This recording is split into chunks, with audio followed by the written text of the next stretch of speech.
Hello, my fellow Nigerians. Kanu again on the news. Hear what the Igbos in diaspora have just said on the issue of the release of Kanu, Nnamdi Kanu. They says, forget second term if Nnamdi Kanu remains in detention till 2027.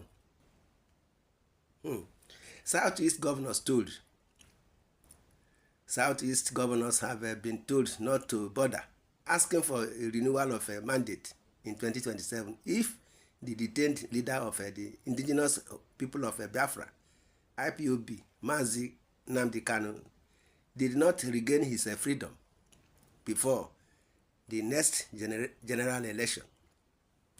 Concerned Igbo ministers who issued the threat in an open letter to the governors accused them of not doing enough to secure Kanu's release despite making it a campaign issue.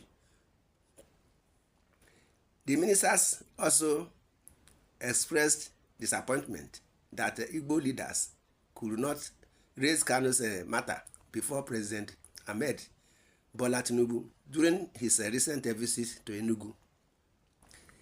They further accused President Tinubu of playing politics with Kanu's continued incarceration, wondering why it is taking him long to honor his promise during the campaigns to release Kanu if elected president, arguing that Kanu's continued detention is an outright humiliation to Ndigbo.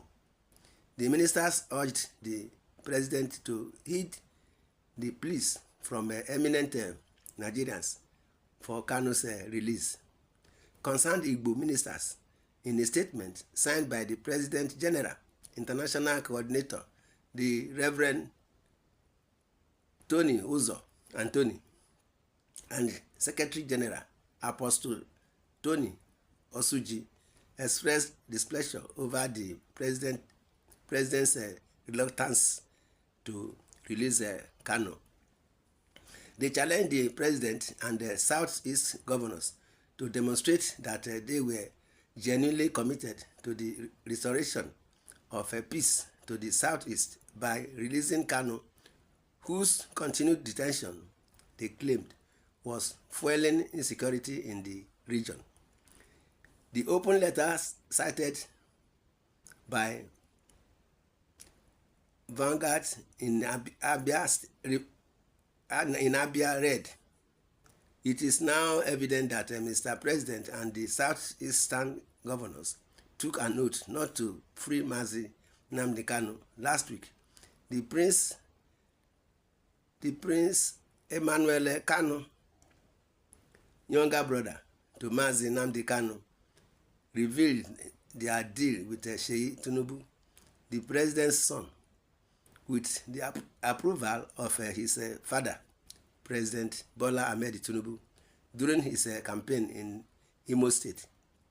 The president promised that Mazi Nnamdi Kanu would be liberated during his presidency, but nothing has happened in nearly 2 years now. Sad enough, no Southeastern governor confronted Mr. President during his tour to the region about Mazi Kanu's infamous and illegal detention. It is now evident to everyone that our Southeastern governors are the true source of insecurity in the Southeast. Otherwise, they should have pressed for the release of Mazi Nnamdi Kanu, who has a lasting solution to the insecurities in the region. Mr. President, being misled by the Southeastern governors, is on a path that can ruin his name and political ambitions in the region.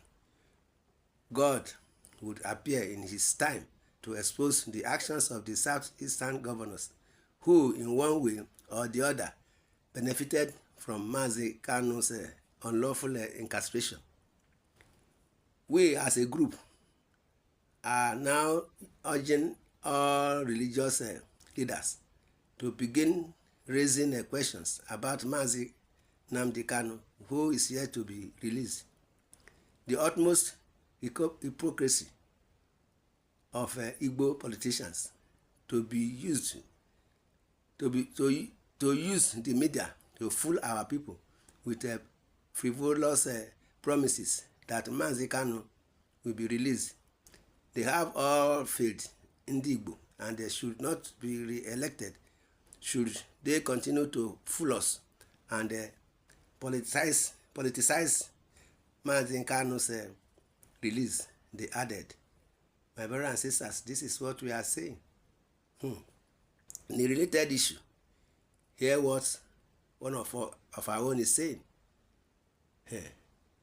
He said, the Ohaneze ndị Igbo,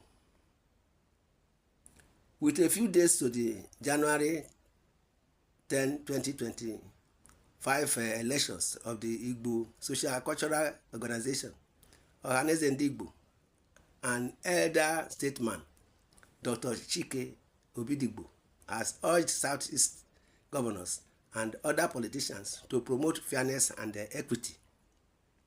He noted that the process of elections expected to usher in credible candidates who will be able to campaign the unity and progress of all Igbo must be void of partisanship. Obidigbo said that the zoning of the position of the next President General of the organization to Rivers State presents a golden opportunity to begin the much needed reforms in the running of Ohaneze ndị Igbo. In a statement to media houses on Tuesday, Obidigbo noted that the fact that Rivers State, from which the next Ohaneze President General is expected to emerge, does not have an Igbo governor. Southeast governors should allow aboriginal Igbo indigenes in the oil-rich state to endorse presidential candidates to participate in the election. The elder statesman said he was raising these concerns following speculations in some quarters that the Imo State Governor, Senator Hope Uzodinma, who doubles as the chairman of Southeast Governor Forum, is making plans to impose his preferred candidate in connivance with a former Rivers State Governor. Obidigbo stated, the experience of the last 4 years has shown that Ohaneze ndị Igbo is long overdue for reforms. I believe that the zoning of the office of the next President General to Rivers State presents a golden opportunity for this rebranding to begin. Ohaneze started losing its respect and clout as the umbrella organization of all Igbo when politically exposed persons, especially state governors, began to dictate the tone for the organization. This ugly pathway should be avoided in this year's election. There is no doubt that ndị Igbo have suffered various forms of ill-treatment, ranging from name calling, social economic marginalization, and reputational damage. All this could be traced to the lack of respect organ to ventilate our collective interest and lead the charge for value reorientation of ndị Igbo. My brother and sister, this is what we are saying, that all the Igbos should organize how they are going to free Nnamdi Kanu so that there will be peace in that region. My brothers and sisters, in the comment section, you are free to say your opinion on these issues. Subscribe to this channel, share, love, and like. God bless Nigeria. God bless all Indigbos. Thanks and God bless. Amen.